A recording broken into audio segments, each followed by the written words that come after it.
here to talk about ClueCon, and I'm Suzanne Bowen, co-founder of Super Technologies DIDX Elegant Group, and my latest project is Suzati Custom Design Fashions leather jackets. But we have with us Anthony Minessale and Brian Minessale and Brian West. I believe Anthony is the founder of FreeSWITCH, and Brian is like his right-hand man. Yep. So I haven't been to a ClueCon since 2009. I was able to attend two, one in 2007, one in 2009. And I actually have recordings, retro recordings. Anybody can go look up on YouTube of David Nell, Bogdan, Katie from Truephone, Derek Smithies, Bill Sanderford, John Todd, Craig Southern, Moshe Yudkowski, I believe, James Booty, and John Todd. And there are lots of pictures that I've taken at both of those conferences that include the two that we're talking with today, Brian and Anthony. I'm really happy that you invited me and let me interview you with some questions that I gathered from our friends, your friends, my friends in the industry. Sure, that sounds fun. Awesome. Okay. Some of them are Alyssa Miller, who's the CEO of iMiller Public Relations. She's really into, marketing and publicity of telecommunications field.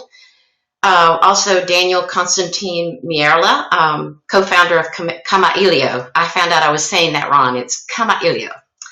And we also have some interesting questions from Rich Durrani, who's the CEO of TMCnet and the Popular IT Expo, all about the API and IoT evolution conferences. And then last, I have some questions and topics for you guys from Peter Dunkley, Technical Director at Exura. So let me start with some of the questions, okay? So Alyssa Miller of iMiller Public Relations asked, what was the key driver for the development of your platform, and what's the main problem that it solves? That's probably evolved over the years. In 2006, when we started the project,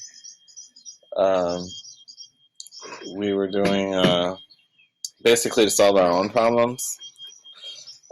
We built the software we have a tech support outsource kind of company.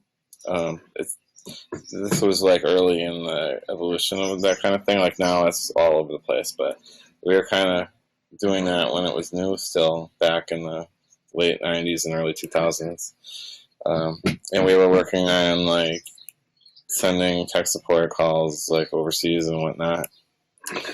And we had this growing need to build something, so we used FreeSWITCH as to solve those problems. We wanted to build something, so we were inspired by that. We had been using other stuff, and we had some commercial products and whatnot, and they weren't working out. And we learned a lot about open source telephony over the years and trying to make everything else work that we were using, and it kind of inspired us. But shortly after that, as a lot of these things go, it grew out of proportion from what we originally intended, and we had users who were contributing ideas and requirements, and we were kind of driven a lot by that, and we still are. It's kind of a balance between what is the most possible technology that we can create, and what is beneficial to lots of people using our software. We also have commercial users of our software who give business requirements, and we try and sprinkle those all together, a little bit of everything. We had some of these ideas that wait. We had kind of the plumbing for doing stereo audio almost right away, but never really had any devices that could really work with it, so they really couldn't get it all the way there because we didn't have anything to test it with. Basically, when WebRTC became popular, the browser started actually implementing the stereo audio. there's still really no desk phone I know of that does it. And there's, so once that was actually possible, that drove us to work towards that. And, obviously now with WebRTC and video, we're also, working towards that. And we also have the audio 3D spatial kind of stuff. Those are all things that are only possible just recently. So basically, as time goes forward, it's a kind of a balance between like what kind of technology is actually possible and relevant and can be used by people, and what people kind of just ask for, but from being users of the software. And finally, just we get ideas. Sometimes we have meetings and talk about stuff, and so it's kind of, there's no set thing, but it's kind of like a combo of all those different things. I think it's interesting, one of your first statements that FreeSWITCH came about when you were trying to solve some of your own problems. And I can remember the same thing back when we were selling some kind of a VoIP phone in 1999 called Superphone. And we needed phone numbers from all areas of the world. Our customers were asking for them. And it was such a headache to develop the agreements and go through the interop with each carrier and so forth. And so then we thought, let's ask them if they want to be a part of our platform, and they can buy and sell phone numbers amongst each other. So that makes a lot of sense. And I think a lot of inventions occur that way. Obviously, it's just maybe kind of by accident when you're trying to solve your own problems. Yeah, that's true. And we also use, we spent a lot of years being a web hosting company, and a lot of that web hosting magical stuff, like you used to have to really push the envelope to get like cool things in a web page back then. Like there was an era when pictures weren't even in web pages. You'd have to download an app so you could look at them. So yes. We had to do a lot of ingenuity with browsers and making web hosting types of businesses, and all that kind of mystique, I think, carried over to this. And FreeSWITCH is very heavily influenced by that web hosting background, because really VoIP is the next progression of web hosting. A lot of it uses a lot of the same stuff, like dial-up internet has evolved into using it for DIDs instead for voice, and it carries over to SIP, and a lot of the same people that were doing web hosting stuff are now doing VoIP stuff, and also transitioning to IoT as well. So it's kind of like a natural evolution of the same kind of people that go do really fancy stuff to get around obstacles, and same old thing, just kind of different environment, and it evolves as we go. Mm-hmm. I have another question for you from Peter Dunkley. He asked, there are certain features of FreeSWITCH that have just survived the test of time. They were kind of there in the beginning, and they're still available. He was just wondering if you would explain in your own words why those certain features just have, stayed part of the platform. Well, I think some of it is because the way we designed FreeSWITCH, it's built on a modular design. So when we add features, there's no reason for them to go away because they live in a module. Some modules are less used now than they were in the past, but they still build. Some are always used and touched constantly, and we have new work on them and bug reports, and so it's kind of different levels of attention. Sometimes we have people that really like a module, and we'll kind of let them be in charge of the bugs for it. I've made a bunch of them myself. Some of the more popular features probably run the test of time because people are still using them, which is mostly our SIP endpoint. Like, people are using our SIP endpoint in FreeSWITCH scaling from a Raspberry Pi with like 3 calls on it up to a server with like 40 cores and running traffic of a telco through it. So it's kind of everything in between. So there's lots of knobs and bells and whistles and things just within the SIP functionality. So, I mean, you can zoom into that and then look at the features in there. And some of them actually get used less because I can notice that over the time I did the development of FreeSWITCH, the quality of the features in SIP desk phones have improved like 10 times over. When we were first doing this, we used to have all these little secret parameters to work around stuff that didn't work right. A lot of things would just wouldn't be implemented properly, and you didn't even know who the manufacturer was to fix them, or it would be someone that wasn't interested in fixing it. So we would do these workaround parameters to kind of emulate the behavior. You know, there's always this fight with like implementing things the way it's agreed upon versus what actually is wild. And so some of those features we leave them in most of the time, but they get used a lot less as time goes by, especially stuff to do with presence. The way presence and voicemail checking and all that stuff used to work on phones in the past was kind of sketchy, but nowadays most of them actually implement it properly, so you can just use the regular way of doing things and turn off some of those parameters. So probably popular use is the leading thing that keeps features out there and worked on and supported. Yeah, makes sense. Now, as the product has evolved, Rich Tirani, TMCnet CEO, asked, what accomplishments are you most proud of? He's been reading up on the WebRTC work and some little hints and clues about you guys getting involved in Internet of Things. So could you answer that? The accomplishments we're the most proud of. We try and have another one every year. The first time we built a working binary I was proud. You know, I actually got FreeSWITCH to start. The first version of FreeSWITCH didn't do anything besides shut down. You know, there was a little moment of pride there, and then the first time I passed audio where I was able to hear sound like coming out of a remote client, that was like super awesome. And then the first time that we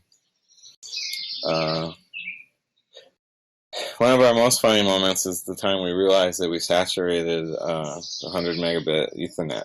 We thought we had run into a bug, and we realized that we had so many calls at once that the entire network was full. And once we realized that's what it was, then that turned it into a pride moment. And then,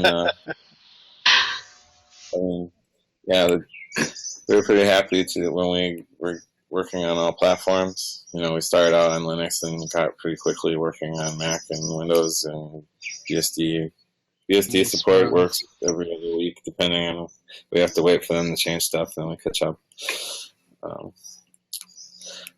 They're the one that moves the most, I think. Like, if you leave it working for Linux, it'll tend to stay working, but BSD likes to move stuff around a lot, so you got to keep up with them. But all those different operating systems were good milestones. Finally implementing WebRTC was awesome. I mean, the first year FreeSWITCH started, we had Google Talk working, which is basically like the grandfather of WebRTC. All the same implementations are in there. You know, like the media engine and everything was proprietary at the time, but it was the Google Talk app, and used Jingle, and we had a Jingle module. And so this whole time we have been working towards that. Like, it's almost the entire lifetime of FreeSWITCH we've been migrating towards WebRTC support. And so actually getting that to work, and even within WebRTC support, we had many milestones, like just getting audio to work, and then we had to move to video, and then getting simpler WebSockets, and then we invented the Virtual protocol, which you can use in the web browser. That's what we're using right now, in fact, to have this conversation. So. And Brian, do you have anything else to add? You kind of look like you were going to say something off and on there. He hit a lot of the same things that are moments in the history of FreeSWITCH. I'm absolutely proud of what we've accomplished, where we're at, the feature set we have. I don't think you'll find anything out there commercially available that could even come close to doing what we can do. And that's nice to be one of those software projects that disrupts certain areas of telecom. You guys definitely have a reputation like that, no doubt about it. Can you hear me okay? Yes. Okay. And I was thinking when Anthony mentioned about the funny thing that he remembered, it just made me think of the funniest thing I can remember from my time in this industry. I think it was 2000. We sold a superphone to a native, somebody of the royalty in Oman, and he invited us to dinner. And somebody from my company said to him that he just spent $1,400 for a dial-up superphone. And this person in my company said to him, "These are only going to be worth $50 in a year." I was like, "Thank you." Anyway, probably shouldn't have told that, but anyway. That's how technology goes, though. Yes. So next question I have is from Daniel Constantine Mierla. It says, well, he's got 5 different questions, but I'm going to ask the second one. FreeSWITCH has outstanding support for video conferencing and WebRTC.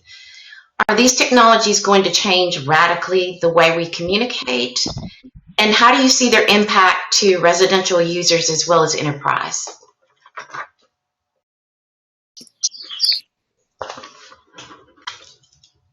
I think it does change how people communicate. The flexibility of being able to use video. We use it to communicate. We have meetings via video. We stay in the video call all day long. And that's our virtual office. And, we've done the same when we had just audio.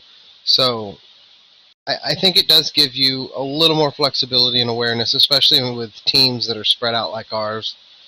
A little more collaboration, interaction. Yeah. Do you have anything to add, Tony? Yeah, I think you're right. And when you compare what we're using right now, which is what you guys offer, this is much more professional feeling and it has extra features that I really like, like the recording and chat available on it and so forth, compared to like lab.im or things like that. But residential consumers and families, friends, they are using those WebRTC platforms, trying it out, and they really love it. So I think definitely it's impacting how people choose to communicate, online, over the internet, and they can do it with their smartphone, with their laptop, their tablet, whatever, no matter where they are, as long as there's data available.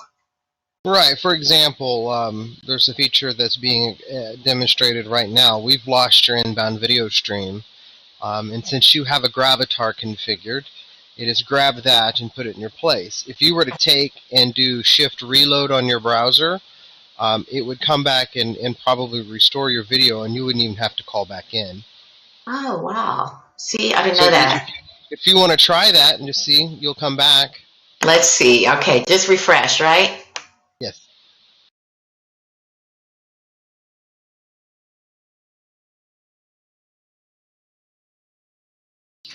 Is she back yet? There she is. Okay.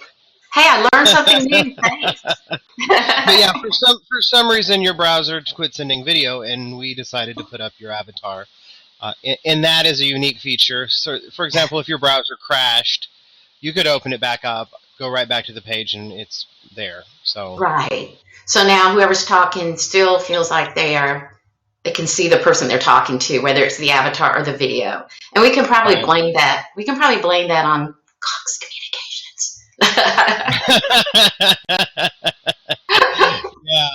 Yeah. It happens. It's one of those things. It happens. Yeah, it's life. One of the benefits of the WebRTC really is that you can focus on the features in the app rather than like the engine. So a lot of time, by making it ubiquitous, it actually just opens the door to more people making stuff out of it, because really anyone could just make a video chat like application and make you download and install it, but there's so much like overhead and infrastructure demands on like producing that software and getting it to, like, all the things we have to go through with FreeSWITCH you have to go through just for a client. So you have to write 2 applications.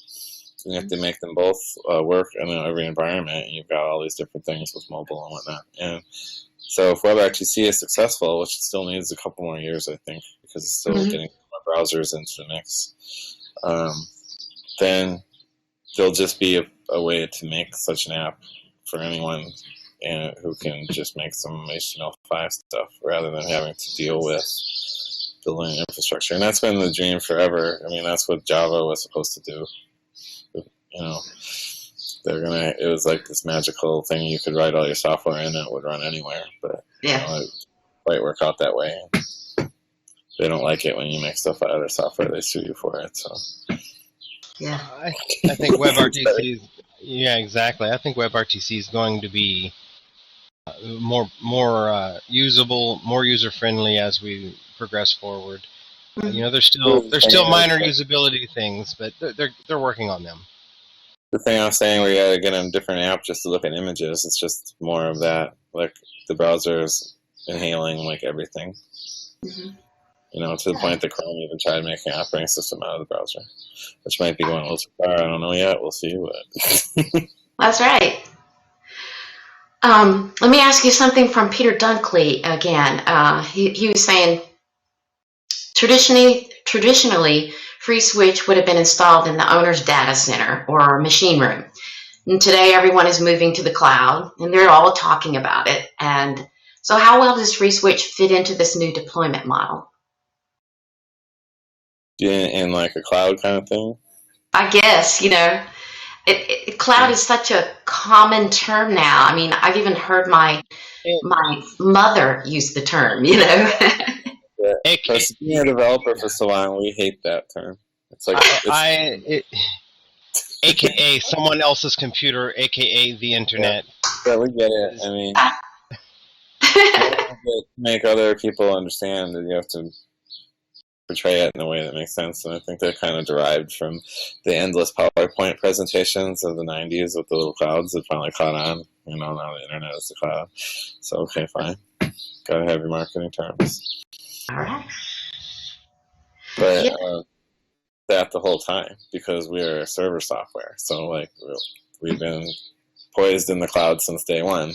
Everybody that uses our software is usually putting it somewhere remotely and connecting a client to it. So, I think lots of people use FreeSWITCH like that now. And now there's these new fancy tricks with Docker and whatnot where you just spin stuff up there and whatnot. Yeah. That's being used a lot with the Amazon stuff. It's a little scary because having our software function on virtual machines is a lot trickier than people think.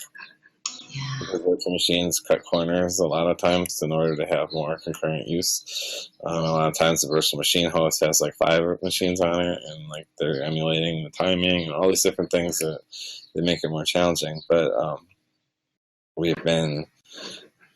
work on it, and we don't recommend that people run virtual stuff just because it's kind of like if you know what you're doing, you'll just do it anyway, and you'll do it right. So by default, we'll discourage you, kind of thing, kind of like Mr. Miyagi. So, Yeah. But I mean, we've always fit into that, and I think that we've actually had a head start on that whole thing. We've been kind of waiting for everybody else. Yeah. Helping drag them along. Yeah.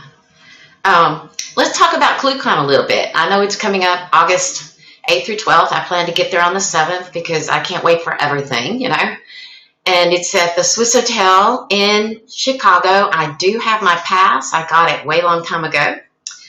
And I'm really looking forward to it. So tell us a little bit, maybe a few extra things that you don't have on the website yet so we can, I think Brian's got something. All right. Awesome. I'm reaching for it. Let's not drop it. I get to keep it if I drop it. All right. This is our prize laptop for the raffle this year. Awesome. Laser engraved. This is what we're giving away. It's just one of many prizes we will have at ClueCon for the attendees. We have the pizza party on Monday night after the hackathon, which is all day on Monday the 8th. We have talks all day Tuesday. Everybody gets dinner, comes back. We have a gigabit reception, meet and greet, so everybody can get to know each other. On Wednesday, talks all day again. Wednesday night, Telnex, one of our sponsors, is hosting a party at their office in Chicago. So they'll be shuttling people to and from the venue for that evening. And then Thursday, we wrap up ClueCon. And we also have roundtables too. Roundtables. We have a FreeSWITCH roundtable where we'll have the whole development team at once answering questions for the whole audience and giving some kind of mini presentations within that on challenges of packaging and all kinds of fun things like that, and deployment and what makes things move in the FreeSWITCH project. We're having a WebRTC roundtable where we have some remote participants and some in-person ones, and we're going to mix them together and try and actually talk about WebRTC while using it on the stage for some of the people in the roundtable. But I think we have one of the people working on Microsoft Edge in the ORTC project who's going to do some presentations as well as participate in the roundtable, and we're hoping to get your friend on your T-shirt there, Firefox. All right. For confirmation on that, if the Mozilla people can spare some time to come visit us. I think we might still gotta wait to find that one out. The problem with developers is we have to wait till the last minute to find out answers about things. So ClueCon always comes together even more in this last 4 weeks. We have a lot of stuff labeled, and we have a speakers page where we list everyone who's there, and I still think we might have a couple more that we just can't commit to yet. But we have, it's a packed week full of things. The hackathon was debuted last year, and it went really well, and we have expanded it. So I think people like coming to get more technical, competition kind of thing. We're going to do some stuff like coding Jenga, where you write, there's a function, and you take turns refactoring it until it breaks. And the last one, to refactor it where it still works wins, and some stuff like that. Yeah. So I need to not get upset when my grandchildren destroy things because they're just getting practice for hackathons, right? I think all of us took things apart when we were children. I know. Absolutely. I took everything apart I could get my hands on. I wanted to know how it all went. How many people were at the ClueCon last year? And, you remember, just a guess? 225, somewhere in that area? Yeah, we're usually in that realm. We pretty much can't accept anyone else after that because there's not that many venues in Chicago that hold more than that many people. And if you get too packed, you won't be able to talk to everyone. So we're not greedy with the count of people. I know some conferences stack people in where you can't even walk, but really I don't know what they're getting out of it anymore. So we're trying to make ClueCon an environment where you can. We have a lounge this year. It'll be in the lobby. We have a bunch of different rooms instead of just one now. So in this new venue, you can go into the lounge, and we have coffee. Throw Out is providing coffee, and the actual throw out people will make you the coffee. Yeah, they're gonna number all the chairs, and you text a number in, they'll bring your coffee to you. Nice. Wow. We also have See Me CNC, which is a 3D printer manufacturer. Okay. They're bringing in some 3D printers to show off the technology. So we're going to have that in addition to some IoT and maker elements on Monday's hackathon. So it's going to be some new stuff. I really like how you guys keep it small because, I do go to really big conferences like GITEX in Dubai or ITW that is now in Chicago, and I know people think I'm being silly when I do this when I go to those conferences, but I literally go up to all kinds of people I don't know at all because I have a feeling the way they look, they haven't spoken to anyone, one-on-one. They have no chance of developing any kind of business or learn anything new about the technology. So, I just talk to as many strangers as I can in those cases, whereas a conference, the way you guys do it, I know I'm going to meet everybody. In 2007 and 2009, I met everybody, and I'm still friends with everyone that I was in touch with on all my social networks and sometimes in person, at other events. So I love how you guys do that, Really Thank you. That's probably a byproduct of us not knowing how to make conferences right, but then we invented our own genre of conference, I think. But it's really the only way we can do it because we're also working on FreeSWITCH nonstop. So it takes a ton of work. It takes almost the whole off season to make the next ClueCon, and then you have to bundle that together with fixing all the bugs in FreeSWITCH and running the project and dealing with everybody's requests. And so, if we wanted to go in the business, become the next TMC, and just have conferences all day long, we'd probably have to, you'd have to have like split them. I'd rather have them more often than have a bigger one, though. Yeah. Yeah. And now your participants, they come in from like South America, Asia, Europe, Australia, because as I mentioned, one of the guys that I have a video of is Craig Sutherland, which I believe he's from Australia. Right, and then from Australia. Yeah.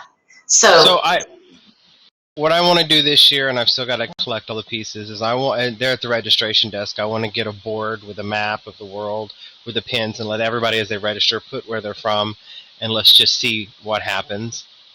And then change the color of the pins the next year and keep going. Very nice. I like that. Mm-hmm. Yeah, in fact, our video editing team put together a promotional video for this ClueCon 2016. The only thing I don't like about it is they forgot to use real photos of real FreeSWITCH and other open source developers and engineers. They have all these pictures of perfect looking people that don't look real. And but it emphasizes how social you make the conversation and the learning activities at ClueCon. So I do like the emphasis, the theme of the video, and it's we put it out on YouTube, Vimeo, and out on all the social networks. So I guess it's too late to put the real people in there, though. Well, let's make it a plan this year to get some photos and video that you can use for next year's promo, because we're at the same venue next year. Okay. So we'll work together on that next year as well. That sounds good. I'll take some pictures. I'll be happy to get some from you guys. Is there anything else you guys wanted to talk about? I know how busy you must be. You look so cool, calm, and collected today on the interview. I think that covers it, unless you have some more questions. I think, well, let me ask one more, okay? Let me make this one more. All right. Daniel asked Nierla, how is the performance affected when running on virtualized systems? And what are the characteristics of the virtual machine that impact the most? And the reason I'm asking that question is that Rich Tarani asked a question really similar to that. So that's at least two people who want to know get your answers. Yeah, I kind of inadvertently started answering that question. Yes, that's right. That. We hate virtual machines, like I was saying, because it's a really good idea. Like, I love emulators too, and virtualizing stuff.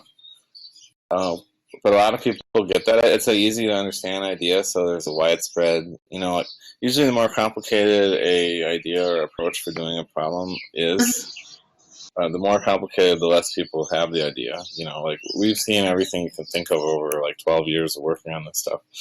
And then, people think they have a bright idea, and I'm like, oh, yeah, we have that idea too. Or you're like the 10th person that wanted to do that same thing. And virtualizing stuff is one of the more easy to comprehend ones, so you get a lot. Like, everyone thinks instantly, like, oh, I can just get one machine and have like 10 virtual machines with FreeSWITCH on all of them. And like, yeah. So, yes, but you have to really know what you're doing, and you have to be willing to pay a lot of money. That one machine has to be nice, because it has to have the characteristics to share. Yeah. Storage, the CPU, and the RAM, and everything to all these virtual machines, because FreeSWITCH actually balances its software with the software interface with the computer, and uses up like even amount of resources. So you run it on a real machine with like 15 CPUs on it, and you put a whole lot of traffic in it, every one of those CPUs will be used pretty much the same amount. And so a lot of virtual apps don't need that. Like, if you're just running virtual Windows and you have your browser up and you're like browsing web pages and stuff, and none of it really is time dependent. Like, no one really cares how long it takes for a web page to load. It's different every time. And yeah. If the computer's running a little slow or fast, you really don't realize it. And if you just doing some things like an email server. Like, no one watches email come in real time mostly, so even if it's running slow or fast, you wouldn't know it because you only check your email once in a while anyway. There's all kinds of applications like that can afford to be delayed. In virtual stuff, we'll take advantage of that. A lot of machines they starve a little bit, but you can't tell because they're moving resources back and forth to different machines on the node. But FreeSWITCH being a real-time application, everything it's doing, it's always using the computer when it's on. Like, if there's calls up and stuff, like you're pushing traffic through it. So you have to be really careful how you tune it. You have to choose the type of virtualization that will actually scale. We'll find that like any of the kind of jail-based ones work the best because it's one kernel with different user environments. So it's really no different than running one big computer with a whole bunch of copies of FreeSWITCH on it, but you're kind of segregating it with virtual Linux environments. And those scale the most because they don't have to virtualize the entire computer. Although sometimes the other kind, where it actually boots the operating system separately in each VM, can perform better if there's less of them because they have a better, they're actually running their own kernel, which can interface straight to the hardware through the virtualization. So it all depends. Like if you have like an older Proxmox or something that has OpenVZ on it, which is a very old kernel, then no matter what version of Linux OS you're actually running your virtual machine, it's still technically using that old kernel. And then FreeSWITCH is making direct system calls to that, and if they're out of date or from previous generations of work on the kernel, then they won't function as well for doing things like timing the calls, making the audio smooth and whatnot. So it's, even though it'll scale further to share them all on the jails, if it's an older version of that kind of technology, you'll actually suffer. So then you're actually better off using the newer kind of like a KVM type of thing where you're booting the actual kernel again, and that new kernel is running in the VM and it's able to access the hardware. And for timing, a lot of VMs will emulate the timer in the hardware, so when we're doing things like trying to figure out the interval between packets, because when we're sending RTP streams, if it's kind of a light timer, it'll be off. Like, you won't actually get reliable intervals of time that you think you're getting. And some of them have extra settings to enable allowing that timing to be more accurate by actually using real hardware timing rather than this kind of like, it's kind of like a parlor trick, like you turn on the false timing, you can scale a bit more, but they'll only work on those kind of apps I was talking about before that aren't real time. So it's kind of like a big science behind it, and you really have to know what you're doing. And so you can achieve results with it, but Yeah. it's not like a easy thing, just drag and drop. I mean, sometimes it's gotten better. Maybe like 5 years ago, like people were running on Amazon, they had to go through all kinds of rigmarole to get it to work. They had to get a special version of the kernel and a bunch of other stuff like that. But now, these days, like even that works pretty much any version out of the box. So the virtualization stuff's getting better at the same time, I guess. So it's just there's no easy answer to that. You pretty much have to look at what you're doing and tune it properly in order to achieve results with it. If you don't mind, I want to ask you one more. I know I said one more a while ago, but Peter Dunkley has another good topic. I just noticed it. One thing, the shirt I have on, Firefox gave it to me at a WebRTC conference where I did a spoof on Lisa Kudrow's web therapy. She used to have a show, and we called it WebRTC Therapy. And it's on YouTube somewhere in Vimeo, I believe, Vimeo. But Peter asked, a few years ago, WebRTC was the hot topic, new on the scene, and now people are talking about RTC. I guess that's real-time communications, encompassing more than just audio and video. So where does FreeSWITCH fit in with this new, beyond next generation technology? I think it fits in right in the middle. Right now, there's a stress to put things together on the internet, which is again really just the same thing we were always doing, but we're making it sound fancier. when we talk about IoT right now. It's just terms so that more people will get what it is. Because when we babble on about technical stuff, like I'm sure a lot of people will be bored to death when I was just saying about virtual stuff. So, but with IoT and real-time communication things, it's basically the concept of things being able to communicate with each other, which that's what we do. So right now we're focusing on people communicating with each other. So we have to do audio and video. When it's devices, they tend to speak other things like data, whatever they measured from the sensor today, what the temperature is, they'll just keep spewing it every once in a while to everybody else, or like it'll be, the light level or anything that you could possibly gather of data. It's not just video and audio, but it's pretty much any device that possibly can gather something can then turn that data into some kind of internet packets and deliver it to each other. And we hope to be able to expand that because right now we already have something where people control FreeSWITCH from outside of the process. You can run FreeSWITCH kind of in a vanilla state and then connect to it remotely and pretty much command everything you want it to do. So we're working towards being able to make a new generation of that type of thing. We already have our event socket right now, which is basically make a TCP connection to FreeSWITCH and you can get events and tell it to do things and get the response back from it and basically remote control FreeSWITCH over a socket. So we're hoping to be able to make a more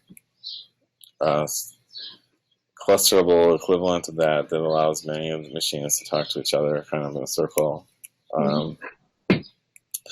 And to be able to, we were talking to OpenSWITCH earlier today, and they're working on clustering too. And I think we'll end up meeting in the middle with them at some point where we're working on a project where we can do